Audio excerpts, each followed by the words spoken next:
Tikupitiriza ndithu kucheza ndi Dr. Mcbride Nkhalamba amene akutifotokozera kayendetsedwe ntchito kabwino ka boma sitimangoyendetsa pali ndondomeko zake komanso malamulo oyenerera amene amayenereka kutsatiridwa. Zimenezi ndi zimene tikutsindika mu tsiku la lero. Ndikulandireni pamene tikupitiriza kucheza kwathu ndi Dr. Mcbride Nkhalamba. Tingapange bwanji kwenikweni kunena kuti pomasankha anthu azikhala kuti utsogoleri wathu uli informed munjira ina yake kuti chimene tifuna kuti chikwaniritsidwecho chikakwaniritsidweti. Komanso anthu aja mwayika pa udindo. Maiko enawo ataonapo anthu akunena kuti Prime Minister wapanga resign miezi 3 waona kuti yeyo sakupanga perform nduna eni yapanga chani yapanga resign awachotsa pa udindo. Zimene zizi kumalawi kucholo titaona kuti munthu wakhala pa udindo chaka chathunthu palibe chimene chikuchitika amakhala abe mpaka na mwina boma lidzachokepo. Chimachitika ndi chani? Voto limene aliyese amadziwa kuti munthu adabadwa nalo ndi umbombo koma tisanafika ku umbombo ndifotokozepo. Udindo owunika utsogoleri ndi wawina aliyese Malawi chifukwa ndife amene masankha anthu amene afotokozera. Koma kusankha atsogoleri pali atsogoleri amene amasankhidwa ndi president amene ndi nduna zimene zimakhala mu cabinet. Komanso pali atsogoleri amene amangana mabungwe osiyanasiyana aboma kumalawi kuno timanena kuti ma statutory corporation. Maiko mwina amati state owned enterprises makampani aboma. Nthawi zambiri mudzaona kuti pamakhala ndithu mabodi amene amasankha anthu amene akumayika m'mipando. Mabodi aja amasankhidwa ndi anthu andale. Mabodi ena amasankhidwa ndi president. Koma tili ndi parliament. Nyumba ya malamulo amene amati public appointments committee. Anthu amapereka mayina amapita ku public appointments committee amakaunika pali ndondomeko imene anthu amatsata kupeza mayina aja amapita public appointments committee. Public appointments committee je kaunika imene akuona kuti ayayi awa tikuona ngati akwaniritsa. Komanso papa inokhala njira yotsatira kuti kodi anthu amene tasankhawa akukwaniritsa ntchito. Ngati akukanika public appointments committee ndi magawo osiyanasiyana aboma akuyenera kupeza njira kuti munthu achoke. Sungangoti poti andisankha ine CEO basi nzikhala pamene pokhala ndi ukanika. Komanso parliament kodi amadziwa kuti akukanika tonse timakhala kuona kuti munthu akukanika. Ino simunaonepo kuti awa akukanika zimalembedwa mu news aliyese amaona. Koma poti nanga sindikupeza mchere ndenzi nkhala pano. Umbombo ujeti umbombo ndi chilengedwe cha munthu ndithu fa chake kuli malamulo fa munthu adabadwa ndi umbombo. Palibe amene amafuna osiya zotsekemera zokoma nde fa chake kuli malamulo fa chake ndi kunena kuti magawo kandi ku parliament ka mabungwe amene maboda amene azitha kunena kuti munthu wakanika uyo akuyenera kuti asiyitsidwe ntchito.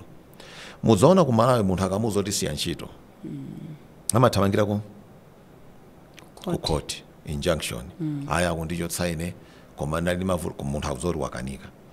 Zimenezi nzofunikira kuti tizizikamba chifukwa munthu amene amakhala pa mpando pamene palibe omweruza palibe wina aliyese amene angamuze kuti mwakanika chokani. Munthu ameneyo sangakhale ndi chinthu chomukakamiza kapena kumulimbikitsa kuti apange zimene zikufunikira pa mpando. Chingereza amati accountability. Ndi gawo lalikulu loti tizikamba m'Malawi muno ndikuti kodi munthu amene wakanika pa mpando azingokhalabe basi umadya ndalama za misonkho ya Malawi koma wakanika ntchitoyo. Akuyenera kuti achoke pa mpando. Koma anthu achotera chambiri mudziwa amakhala kuti ali ndi njira zawo kundaleku kuli anthu ena amadziwa chani ena amakhala ndithu kuchenjera kumene akapita ku bodi kuja uyankhula ndithu zinthu chizungu Chingereza amalemba zingerezi za pamwamba kwambiri kupita umene kuja kuyankhula ku bodi kuja mukaona anthu ambodi aja nthawi zina amakhala kuti nawonso akuchita manthaso ndi munthu anampatsa ntchito kuja. Chifukwa amanena kuti aya amene ndi amene amatitenga ife amatigairako ku Malawi kuli nkhani ya allowance ku Malawi kuno indeka zonsezo zimapangitsa kuti munthu akakhala pa mpando paja nthawi zina zakanene kuti ayi ndichita mmene ngachite zikakanikaza pamene chibungwe chija chofunikira bungwelo likukhudzana ndi moyo wa anthu nde tizikamba ndithu ndingomaliza chonchi mayi munthu wasankhidwa pa mpando waukulu dziko lonse likudikirira kuti akuti takusankha basi chikusankhireni chete olo kupita kwa inu kuti akanene kwatola nkhani kuti ndasankhidwa pa mpandowo koma zimene ndifuna ndichite ine ndikwaniritse ndi izi ndikunena ayi kungoyika chithunzi mu news basi ndi dzinalo pasipa ndi mpando ampatsawo koma kuti anene kuti ayi ndalipeza bungweli lili apa ine ndimafuna litasuntha lifike apa koma ntchito za bungwezi kuyikapo vision yake pamenepo nanga ntchito yomwe ivomera kuti utani kuti uzingokhala mu office nanga sipa pakutha pamwe tilandire ndalama ndi pamene tikufuna kuti timalize program yathu mumafotokoza zonena kuti nkhani yokhudzana ndi utsogoleri makamaka kumbali yoti munthu ukudziwa kuti pa mpando pamene akukhazikapo zina zake sizikulongosoka koma kuti utsanzike zikuvuta ndi mwangokhala ngati mwandikumbutsa pang'ono nkhani imene ili mkamwa panopa imene anthu ambiri akuyidandaula chifukwa tikakamba za dziko la Malawi chuma cha dziko la Malawi kwambiri ambiri ife imene timadziwira kuyambira nthawi yakamuzu timanena kuti chili mu nthaka anthu alime agulitse ndi kwambiri kumene alimi amadalira kukagulitsa zinthu zawo akalima ndi ku Adimaki kumene chaka chathachi tinamva kunena kuti atani yatsekedwa anthu opitirira 3000 kuchotsedwa chani ntchito ndiye mwakambapo suzonena kuti kuli makomiti ku parliament amene amayang'anira zinthu zosiyanasiyana nayo komiti yoyang'anira nkhani zokhudzana ndi zaulimi idayankhulapo kunena kuti izi sizinachitika mu ndondomeko zoyenerera fwa zachitika motsemphana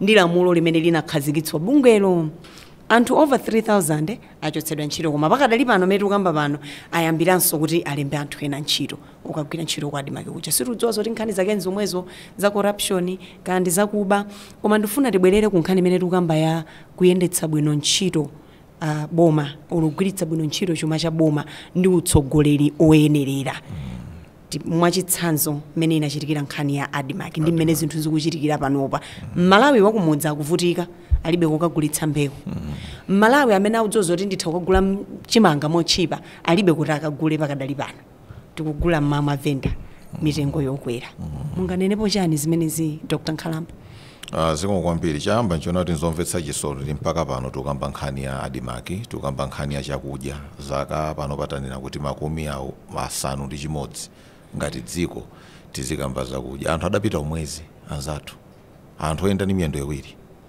koma ife tukamba zakudya ndikupatsani mwachidule mbiri ya nkhani mwakamba pano ya ulimi ku Malawi timanena kuti agriculture sector gawo la ulimi lathu ili ndi a dual sector ili magawo awiri pali gawo la commercial agriculture ndiye pali gawo la subsistence agriculture gawo la commercial agriculture ndi zimene kuli gawo la agribusiness agrimarketing kuti munthu amalima mbewu kuti apititse pansika apeze phindu gawo la subsistence farming ili gawo la ngati welfare kuti munthu ayenera kulima kuti apeze chakudya kubwerera mbuyo pang'ono atatenga dziko la Malawi Dr. Banda kuchoka kwa azungu chinthu chimodzi chimene amayenera kuti asamale ndi kuti mdziko mmene kukhala chakudya chokwanira mdzikomo komanso chakudya chokwanira pa khomo la wina aliyense mchingereza amati national food security ndiye kuti chokwanira mdziko ndi household food security ndiye kuti chokwanira pa khomo pa nthawi imene anazana kuti zimenezo zitheke akuyenera kuti apeze chimene chingakwaniritse zimenezo kodi ndi chakudya cha mtundu wanji ndi Dr. Banda ndi anthu amasiku amenewo ndi Angereza analipo pa nthawi imeneyo adasankha chimanga chimanga si cha ku Africa kuno yayi zonse mamva kuti ati chimanga nchakudya cha makolo ndi bodza limeneli chimanga chidachoka ku Mexico si njere ya kuno ku Africa yayi idachitobwera ndi apwitikizi nthawi imene migodi imakhalikitsidwa kuno ndipo chitabwera kumene chimanga anthu amadana nacho achakudya chimene chichola kuika chomwe chitumadya daily chimene chena matati cha makolo ena kusadya mpaka kuyambana pabanja sima yanga ili kudya nanga ndibwere kwanu mondipatse mpunga sinadyeka chidachoko Mexico chimanga si chakudya cha makolo ife tinali ni mapira soga mu millet ndezina zakudya zakuno ndatasankha boma loyamba kuti ayayi tizikhala chimanga chimene chitipatse national food security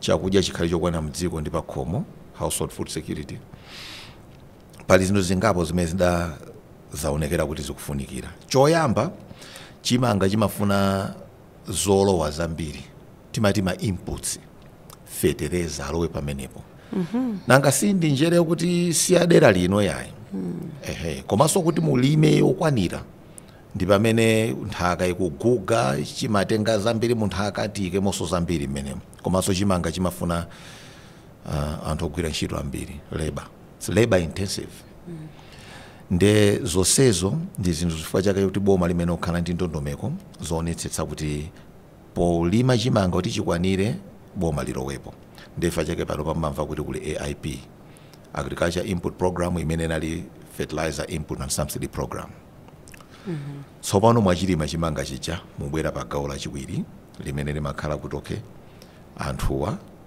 ena akhoza kudya chonse ena akhoza kugulitsa tsono nthawi imene sangathe kulima koma afuna chimanga akapita kunsika kulibe ndi pamene pamabwera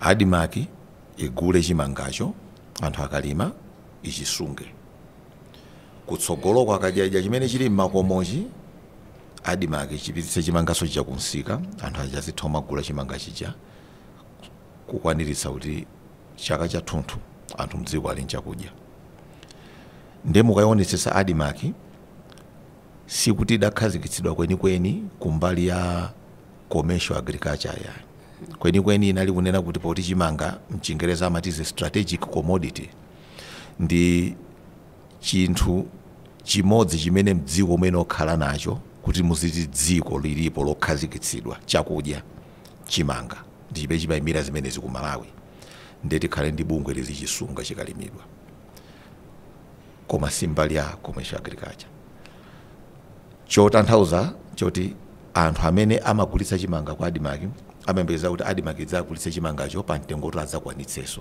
ndi pamalo wakuti oyayi tatseka sungagulitse chimanga pa mtengo opitirira price controls kusenza kuti ndithunzire kumbali yachani ya welfare ndi kumabwera no maprogram amene ndakuzani koyamba ya FCP ndi AIP ya fertilizer kuti muchilime kenako bwera adimaki chisunge ndedza kugulitsa nsoni ndepala anthu akatswira ambiri amene anena kuti yayi pamene tafika pano tikuyenera kuti tisinthe zinthu zingapo chimangachi mmene timachilimira chisamalimidwe ndi aliyense pa khomo pake chanchani mmene tinanena kuti ku subsidies zakuti za fertilizer input wa subsistence eti pakhale alima akuluakulu amene azichilima kuchigulitsa kwa adimaki anthu azichita ntchito zina kuti apeze makobiri kuti akachigule tsono kuyankhani mayi munamvapo mawu amati policy dilemma nkhani ya chimanga ku Malawi ndi nkhani ya ndale ndi nkhaniyo palibe munthu parliamentarian MP amene amafuna kuima mparliament muja ndi kuyankhula chinthu choti yayi tateni tisinthe kaye nkhani ya agriculture input subsidy mwina tichepetse tilowere uko kapena yayi adimaki chiti chisinthe chiyamba kukhala ndi ntchito zina za ulimi wa malonda agribusiness malo adimaki aja anthu ena anenapo kuti yayi amene aja nakakhala mati agribusiness parks kukhale ntchito zokhudzana ndi malonda aulimi zolongedza katundu kuchita grading kuchita timati processing kunena kuti ukhoza kupita m'misika yakunja koma anthu ali ndi mantha kukamba nkhani yosintha adimaki ndenga khali chili ndi mavuto malinga ndi mmene dziko linasinthira amaopa MP amati ndikalimbana ndi adimaki anthu aona ngati ndilibe chisoni ndi njala ndikalimbana ndi nkhani yokhudzana ndi AIP fertilizer aona ngati ndilibe chisoni ndi njala ya anthu m'midzi ndi aliyense amangoyang'ana vuto lija moli khala ngati moli sisita fa chake nkhani adimake yankho lake limaoneka ngati silidziwika ndipo silizapezeka silidzatha. ndale zili pa nkhani ya adimake, ndale zili pa nkhani ya chimanga. Koma nanga tili pa ndondomeko yothetsa mwina katangale ndi mavuto ena ndi ena ndi ndalezi ndi mwina tikhulupirira kuti zisintha.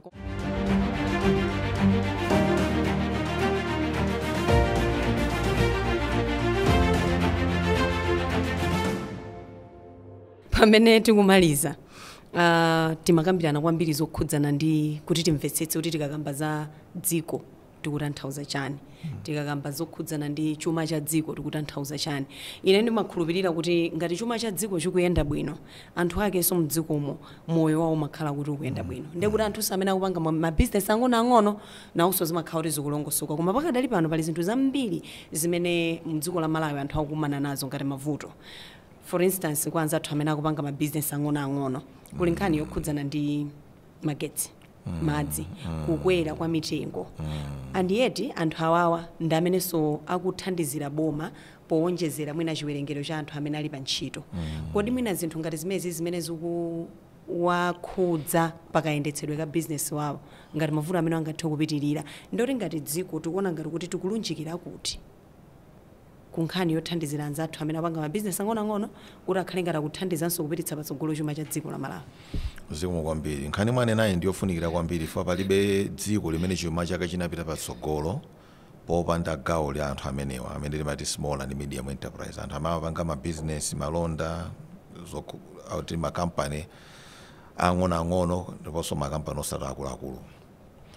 Koma tikabwerera mbuyo mukaona mmene chuma cha Malawi chinkayendetsedwera pa nthawi ya Dr. Banda, chuma chimayendetsedwa kwambiri ndi makampani a boma.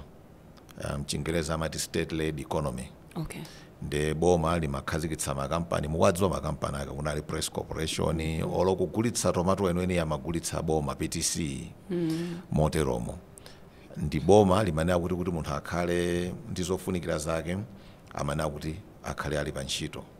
Komanso akhale kuti akwaniritsa kalima kuti akhozo kena kacha akhozo pesako akagulitsa pa msika kuti athe kukwaniritsa zina ndi zinazi. Silinali la mphamvu kwenikweni kunkhani ya malonda amene wa small and medium enterprise mpaka na chaka cha 1994 atabwera Dr. Bakiri Muluzi. Ndi pamene tinamva kuona kuti tikukamba za business.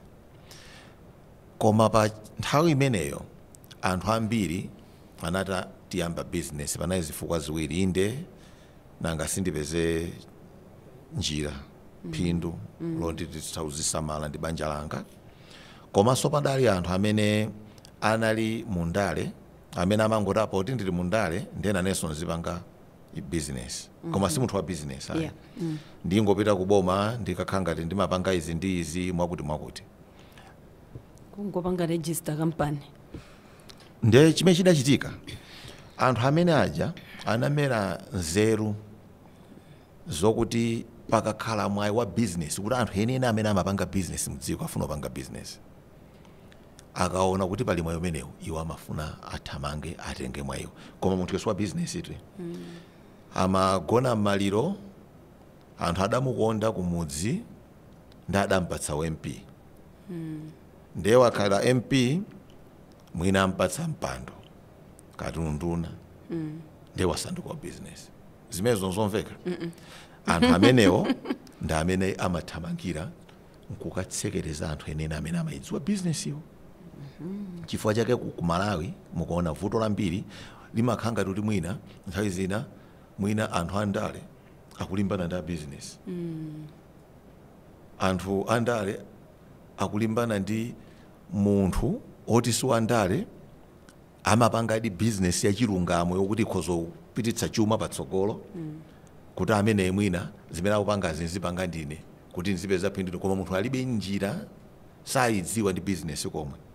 Ndeti mapha small and medium enterprise. Tikaona kuti pali kamwayi ena mbezo tandala even kuboma haya zimeze komata Nkhalamba wanga tikaika mwina fund timanena kunali madefu malona amene mapereka ma business chayamba awukatenga m'bale wake wachiredzerere wakachasu ampite mukatenge ngongole munthu wa business weniweni akapita akapeza kuti alibe mwayi kumeneko ndipo pokhapokha ngati dziko timvetse kunena kuti palibepo chimene tingachite kupititsa patsogolo chuma cha dziko ngati siti kulimbikitsa mabizinesi ang'onoang'ono mabizinesi oti simakampani akuluakulu chuma cha Malawi nthano yake zingokhala yomweyo basi boma likuyenera kuti ike zinthu zolimbikitsa mabizinesi amenewo anthu azikhala ndi mwayi okatenga ngongole ndikati ngongole osati ngongole zake izi zitu fa ngongole zimenezi za satana izi iniyo chongola dzanja chimene chimakambidwa Malawi cha munthu ungapange phindu mukaona phindu la ku Malawi mapita kuti Malawi ingasauke chotani mabanki mukaona ali pachulu ife tapanga mabiliyoni amachokera kuti mabiliyoni sawachoka mchongola dzanja mabankiwo amakakambirana ndi anthu ena kuboma kuja nkuwavomera kuti iwo azika chongola dzanja chimenechi chaufamba uchifamba akuzeni kuti munthu atenga ngongola azina kuti ati chongola dzanja 18% nthawi zina munafika 30% business yake mtundu wanji moyo wako wonse ukubwenza ngongole business yake mtundu wanji ndikuona ngati kuti ndi zonsezi fa munthu afunika apeze capital azitha kubwereka ngongole kuti apangire zinthu agule zinthu zimene zofunikira ku business wake komanso misika mabizinesi amene kwakambawa akufunika misika osangoti misika ya dziko yayi boma limayenera kuti likhazikitse misika mdziko inde komanso kunja iniyo mukamva kuti anthu akuti awa apita ku embassy ku China apita ku India njira ina imene timakhazikitsa mabala amene wandoti tizipeza misika m'mayikomo azikaona kuti kunoka amafuna zinthu za mtundu wanji nkubwera kumala kuti ayi dziko lakudula kuti lufuna lizigula chana koma chana wake sangokhala kuti basi mwangonchotsa munda nkutumiza muzimusintha akhale mwakuti mati processing value addition tionjezerepo phindu limene tingapeze tikakolola popangana chana uja zinthu zosiyana-siyana kapena chimanga kapena nyemba tikukamba za ulimi tsopano ndi zonsezo zimafunika kuona kuti boma lizimvetsetsa kuti lili ndi udindo lokayang'ana misika kunja kuti misikayo ikufuna chani nkubwerera kudzauza anthu amabizinesi panganizi ndizi kuti katundu wanu tizitha kugulitsa pa misika yakunja zonsezo ndi gawo zofunikira kuti tilimbikitse mabizinesi amene kuti anthu ambe kupeza phindu ambe kuonjezera antchito amene amalemba zimene mukamba pano zona kuti anthu alembedwe ntchito ndi mabizinesi ang'onoang'ono mabizinesi oti sakuluakulu nzeru zimenezozo zimafunika kuti boma liyang'ane magawo onse amene akukhudzidwa niko kupatsani magawo angapo kuli gawo imene mati Ministry of Trade ya malonda kuli gawo ya transport kuli gawo yokhudzana ndi za mafactory kuli gawo lokhudzana ndi ma financial services kumene kumabanki uku chanchani kuti papezeke anthu azikhala ndi mwayi okatenga ndalama sikuti zingangochitika ino munthu adzuke mmamawa ali ndi ka business kake kaya watsegula saluni kaya watsegula restaurant zimenezo zimachitika ngati zonsezi zili m'malo mwake bwinobwino kuti boma likuonetsetsa kuti katundu akulowa amene amafunikitsa kugwiritsa ntchitoku tikati akapanga zinthu katundu nakhuzopita ku misika yakunja apeze kuti msika ulipo njira zontengera katundu kuja kuti apite ku msika kunja zilipo zonsezo ndi ntchito ya boma kuti akamati akulimbikitsa osati bomalo ndi anthu ambomamo akhala oyamba kalimbana ndi anthu a business kodi amene ali ndi ndani kuli anthu ena ake nzeru kabongo odachita dzimbiri kandiliti amafunsa ati wa business ingwa chipani chanji amakhala kuti matenda alowa mbongo munthu uja kuli matenda osiyana-siyana ayi si matenda andale makhala kuti basi kwinaso nthawi makhala mwina ufiti koma kweni makhala kuti munthu bongo wake sukuganiza mbena amene oganiza munthu wanzeru fa munthu wa business akuyenera kumulimbikitsa fa ama business akapata tonse mdziwo tikutani tikupata nditumayi chabwino ndathokoza kwambiri fo cha kufotokoza mwatsatanetsatane mwafotokoza pamene mmakamba mmadzatchula za mabanki mundipatsa chidwi kwambiri koma ndikuona ngati tikambirane nkhani imeneyo tikamakambirana mutu wina okhudzana ndi chuma cha dziko kuti timvetsetsenso kuti mabanki ali apo mabizinesi ena ndi ena ali apo kuliso Central Bank ntchito yake kwenikweni imakhala yotani. Pamene tikumaliza ndingofuna kuti ndimve kuchokera kwa inu Dr. Nkhalamba kuti anzathu amene akutimvera kapena kutionera pakadali pano mfundo imene mufuna muwasiyire yokhudzana ndi kumvetsetsa nkhani yokhudzana ndi dziko the state ndi yotani. Zikomo kwambiri mayi mawu mwina amene ndikhoza malizira ndionena kuti Malawi aliyense amene ali nzika ali ndi chidwi pa dziko la Malawi ndale za Malawi ndi chuma cha Malawi adziwe kunena kuti udindo wake sumathera pa voti umayambira pa voti ndipo ali ndi udindo oti afuse ndipo boma limuyankhe pa zimene likuchita pa nthawi inali yososati udikira kuti tikaponya chisankho chaka chakuti. Nyumba ya malamulo kuli anthu amene amatumizidwa kumeneko timati ma MP anthu amene akuyankha kwa tsiku ndipo zinthu zikamakanika anthu amene opita ku nyumba ya malamulo ndi kukalamula ku nyumba ya malamulo kuti anthu amene adapatsidwa maudindo osiyanasiyana afotokoze zimene akuchita koma zimene ochokera kwa anthu. Zika ya dziko ili ndi udindo umenewo. Udindo wa zika sikungota kuti ndinaponya vote suthera pamenepo umayambira pamenepo. Democracy sikungota kuti wasankha munthu. Democracy ndi kufusa mafunso enera ndi kumaunika kuti kodi amene agwira ntchito zofunikira zimene zimakhudza moyo wathu akukwaniritsa sakukwaniritsa ndipo ngasakukwaniritsa pachitike chani. Udindo wa munthu ina aliyense.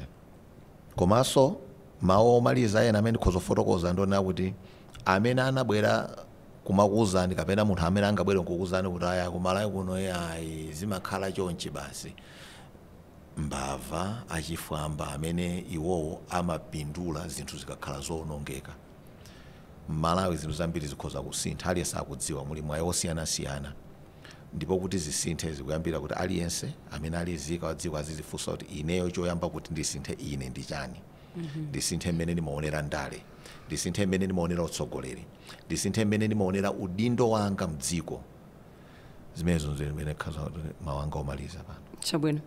Ndathokoza kwambiri Dr. Mcbride Nkhalamba chifukwa cha nthawi yanu imene munatipatsa kuti ticheze nanu pa nkhani yokhudzana ndi kayendetsedwe ka dziko komanso makamaka kuti timvetsetse fwa pali mfundo zambiri zimene tikhale tikukambirana mu program yathu ya Kuya. Ndiye ndikuthokozeni kwambiri fwa cha nthawi yanu. Zikomo kwambiri mayi Muhango. Zikomo. Mmenemo ndi mmene tachezera ndi Dr. Mcbride Nkhalamba amene ali katswiri kapena tinene kuti mmodzi mwa akadaulo pa nkhani yochita kafukufuku komanso kuunika mmene maiko amayendetsera chuma chawo komanso ndondomeko zosiyanasiyana zoyendetsera boma. Mu program yathu ya lero timakambirana nkhani yonena kuti kodi tikanena dziko la Malawi tikutanthauza chani ndi mavuto anji amene mwina takhala tikukumana nawo komanso mavuto akuchokera pati pakambidwa nkhani yokhudzana ndi malire koma kumapetopeto akufotokoza zonena kuti udindo wa inuyo ndi ineyo ngati Amalawi sumathera pamene taponya voti koma umayambira pamene popo kuti mwina tizitha kukhala nawo mwayi ofunsa mafunso osiyanasiyana. Koma funso langa kwa inu ndi Amalawi nawo singonena kuti kodi mwayi umenewu kapena ufulu umenewu tikugwiritsa ntchito tingatani kuti tipeze mwayi ogwiritsa ntchito ufulu umene tili nawo ofunsa anthu amene tayika m'maudindo kuti kodi zinthu zimene mayeneka kupanga dongosolo lake likuyenda motani. Mudzakhale pompo nthawi inanso pamene tidzabwere ndi programu ina imene tikhalenso tikukambirana nkhani zina zokhudzana ndi mmene chuma cha dziko la Malawi chikuyendera. Dzina langa ndi Rachel Muhango. Ndakondwa nanu.